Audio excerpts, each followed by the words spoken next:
Such a countenance. So you truly are Prince Reborn. I must say, you and your father are cut from the same cloth. Quite unpredictable as death moves. What of you? Is this hornless form your own true being? I'll say this here for your own good, Louise.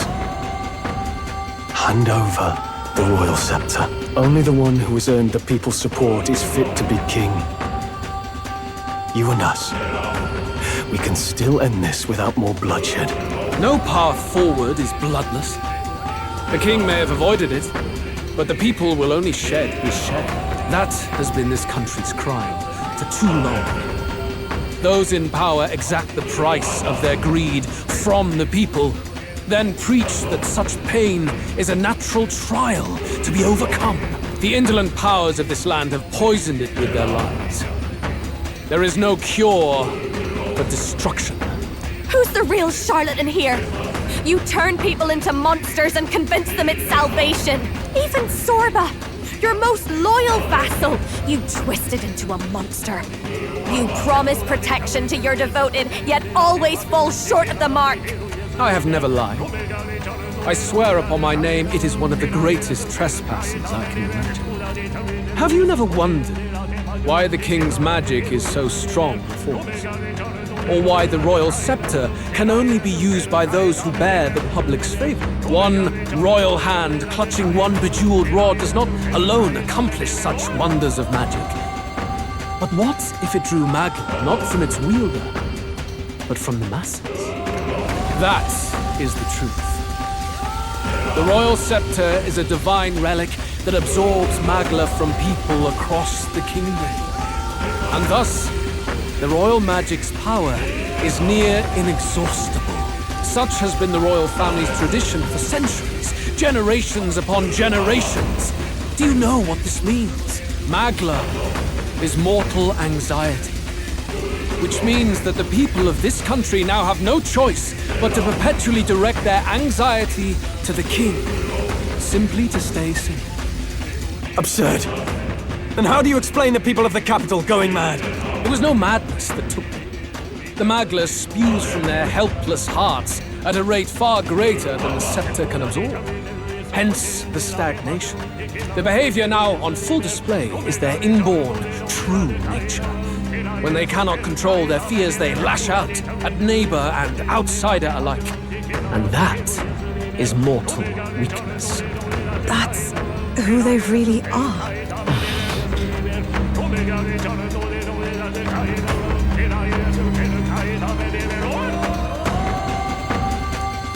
In a world like this, order built on mutual understanding is but a dream within a dream. Before we achieve resolution, the people must be corrected. On the day the late king's magic fades, I will shape the royal magic anew.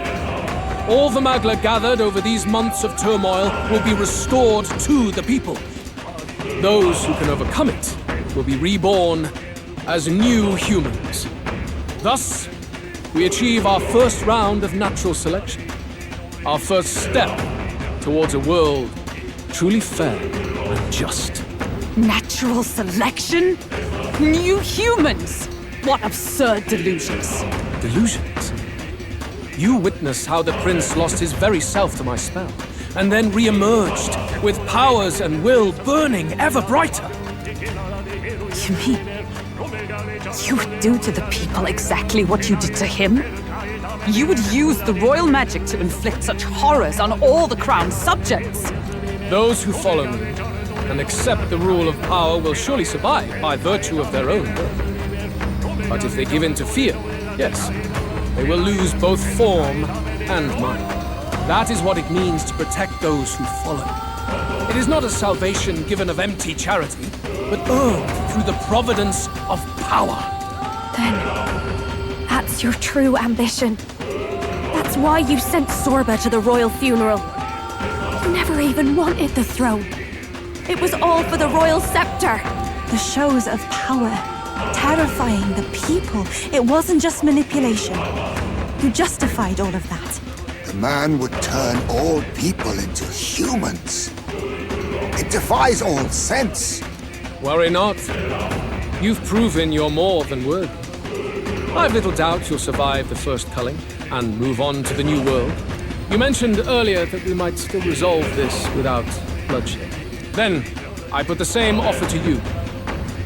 Join me, Prince. Born of Elton blood, welcoming anyone regardless of tribe.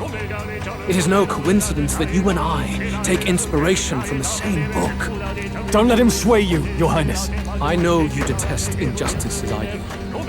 Come with me. Let me lend you my power, and together we will change the unfair world we seek to destroy.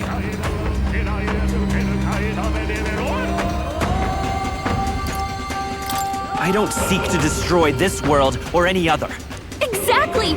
He's nothing like you! Should you deny me, then what? How would you fix this country? You must have seen it everywhere you traveled. Tradition, superstition, family honor, and all those struck down unjustly in the name of such authorities. The only cure for such suffering is a simpler world, in which strength triumphs over pain. It is not a solution without cruelty. But surely the fairness it would restore to our lives is worth any sacrifice. Come with me, and we can realize this dream. What say you? You're absolutely right. What? Are you serious? There is logic in his words, but... Please, tell me you're lying. Is there no way left to oppose him? Is that what you believe? How to end up like this? Damn! What in the world is going on? No! A wise decision. No. Prince! Your Highness! At this point, what can we do but try to change our perspective? Maybe this is better than prolonging the cycle of injustice. What are you saying? Isn't that your cue to make an impassioned plea? It's out of our hands now. It wasn't long ago I was living alone in an empty cavern. I'll have to appreciate that this will be better than that. I don't believe this. No one else seems to have objections. Wait! This is not... Why the agitation? I did say you would all survive this. Though, considering how you falter now, perhaps some may fall short of salvation. Trivial, nonetheless.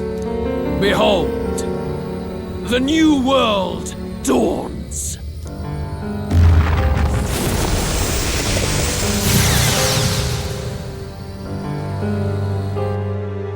Afterwards, the nation was transformed.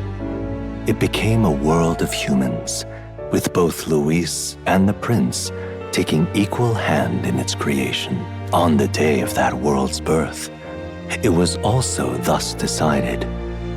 All known history of the world before would henceforth be remembered as the tale of the fallen. As for what became of the world that followed, to the humans, the question is irrelevant.